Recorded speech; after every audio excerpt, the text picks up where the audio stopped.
Now, though, let's cross over to Evelyn Wamboy, who is standing by in the newsroom to talk about the latest stories making headlines on social media. No doubt Makaburi as well. I can see it's already trending. Evelyn, tell us what else we have this evening. Yes, Janet, it's true. It is already trending. And as Hussein had indicated earlier, there's a lot of tension and anxiety in Mombasa. And I think that has been replicated also on the social media platforms. A lot of people are asking questions and people giving their comments about what they think has happened and what the government should come out and say. So that conversation is continuing on our social media platforms, Facebook, Twitter, and it comes so soon after the security conversation that has been going on following the Isili blast that happened in the week. A lot of people have been tweeting about it. If you can get some of the tweets, we have a tweet by Chris Kirubi who says, when is this madness going to stop? We cannot keep losing innocent lives and walking in fear. This insecurity has to stop. That's hashtag Isili blast. That is the tweet right there. So a lot of people have been talking about it. We have also another tweet by Yvonne Hamati saying, take a minute to say a prayer for the victims, families of last night's Isili blast. That was then. It is heartbreaking. And Janet, you had also tweeted about it. Your tweet, peace is a journey of 1,000 miles and it must be taken one step at a time. And your hashtags, peace for Kenya, pray for Kenya, Isili blast. Janet. Absolutely. I know that Hussein is also there, and no doubt security matters now dominating conversations all over social media in Kenya, Hussein. Yeah, it has been, of course, for a while, Janet, and again, the issue is what is the government doing about this? Everybody's been talking about insecurity. Sometimes it's isolated cases, and then now we see again these cases keep piling up. It wasn't long ago before we had what happened in Likoni. Of course, the good news today is the bullet was removed from baby Satrin's head. And again, yesterday we had what happened in Isili. Now again, what has happened in Mombasa County. And of course, this is not the first time such a thing has happened. Because you remember in 2012 August when Sheikh Abu Drogo was killed in such circumstances. Yeah. And again, in 2013 October, Sheikh Ibrahim Omar, now again, Sheikh Abu Bakr Sharif, also known as Sheikh Makaburi. Of course, a lot of questions being asked, and of course, again, the government has to come in and assure everybody about security. Yeah. Absolutely, more questions than answers at this point. All right, Evelyn. And it is a conversation that will continue, of course, throughout the week as we wait for the answers to the questions that people are asking on social media. Unceremoniously, let's move on to April Fool's Day. I don't think there was as much pomp and color surrounding this day. Maybe a lot of gloom in our country. A lot of people have been taking some of the April Fool's jokes that have been on air a bit personal and saying that some of them are not jokes. But there is one that had been put up by The Star. There we have it. That is Binyavanga appointed Kenya's ambassador to Uganda. That was the April Fool's prank by The Star Kenya.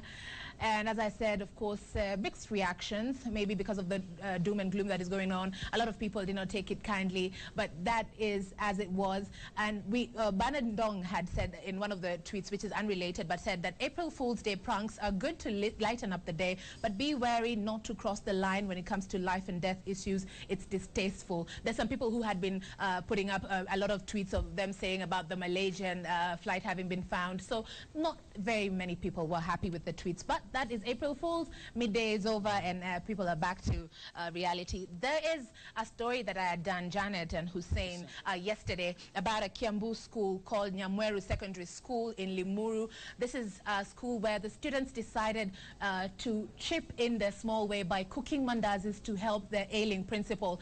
This is a story that ended as immediately in the news segment, but the conversation continued on social media. A lot of people even asking what it should be done. One of those tweets there saying, he was my principal at Nyamweru, God will see him through. A lot of people were also saying, let's do something about it. Kamau Charles yesterday engaged me all throughout the night saying, let's do something about it, anything, scribbling down ideas. Evelyn Wamboy, their contacts, what are others doing about it? And so it's the next tweet that's coming through. So a lot of people continue to talk about that story. And what really came out of that, I think, is the humanity. It sort of restored humanity, our faith in humanity. So as we say, the teacher, we hope that he will get well soon. But mostly, we pray that the spirit of these students who sacrifice to cook mandazis to help their principal will continue, because this are our next leaders. What do you think, Janet Hussein, about that? That's right. Even you just said it, humanity. Kenyans have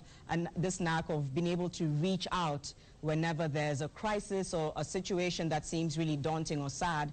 And I think that's one of our strong values that I can say that we have. We come together a lot when it comes to reaching out to other people. I don't know if Hussein shares the same sentiments. I think you've said all that that is me and Janet talked about last night in studio, and everybody else was in studio last night on Monday Special. Everything was a matter of such debate, and it moved all of us.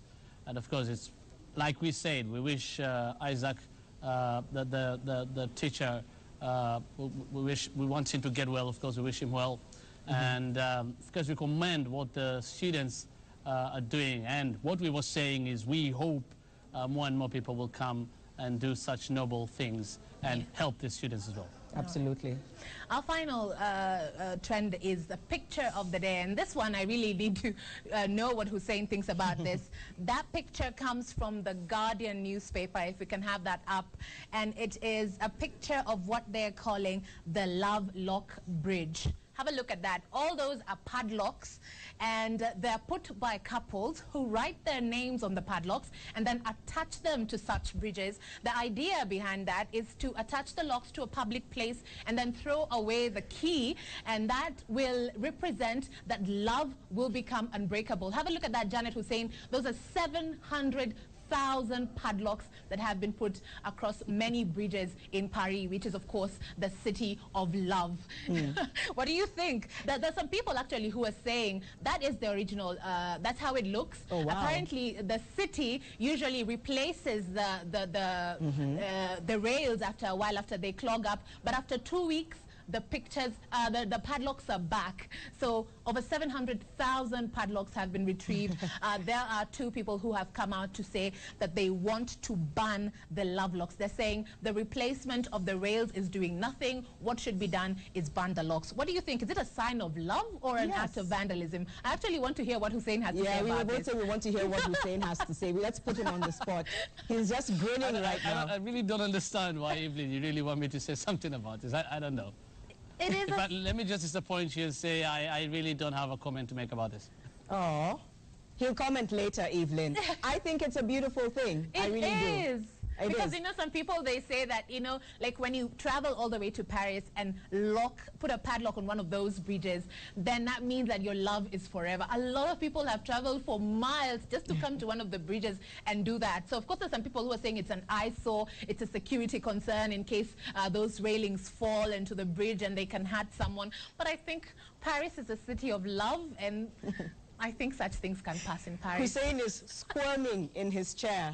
Maybe I know. we should just let's have mercy on the poor fellow. But I think it's a beautiful story. It is a beautiful thing, and that's the end of the trend. Maybe we'll meet next week for more on what is trending on social media. All right. Good night. Thank you so much, as always, Evelyn Wambui, bringing us the latest on what's making news on social media. And of course, that's what we have here for you. I believe, Hussein, you have a few final words to say before we end the show. Any feedback from viewers? Of course, my final... Janet, my final words will be to end the show. Of course, for the latter part of that conversation, you realized I had a problem with my... I couldn't really hear what you guys were saying about that love bridge. Oh, really? But again, Evelyn really wants me to say something about it. Okay. Yeah, I did not hear what you were saying, Evelyn, but again, I'd rather not talk about that. Okay. Maybe I understand we have some tweets. We'll talk about that in the newsroom tomorrow or something. Okay. All right. Let's see if we can read some of the tweets that we have on there. Let's see if we can put those up and read out what people have been asking or saying throughout this evening. The counties have failed due to competition for power and money. I haven't had. And then Atimontanya R says, county governments have gone rogue, high taxes, yet showing nothing on development. That's their thoughts on county governments. George _Mbidi says, county governments cannot work well due to interference by the national government. Another crucial point that was raised. At Benjamin Sagwe says, the county government should be given more time to deliver. So saying that a year is too soon to take stock. Perhaps give them a lot more time than that. At Etiang, Eli Emod says the county governments are simply facing teething problems. Rather, they will stabilize sooner than later. Let's see if we have some more. Do we have some more tweets? Yes, we do. Wrangling in both levels of government is derailing the process, with all claiming to represent Wanjiko. Sober-mindedness is required. That's a look at your feedback so far. Thank you so much for engaging us on the big question. We're going to now cross over back to Hussein Mohammed. He'll wind up the show from Swahili Beach, a lovely setting there in Kwale County. Hussein, back to you. Right, yeah, Janet, thank you so much. And of course, we thank our viewers for watching the big question. Of course, like Janet said, we are live from Swahili Beach in Kwale County. Thank you so much for all your comments on 2242 and Twitter. Let's do this again next week, God willing. I'm Hussein Mohammed. Have a good night.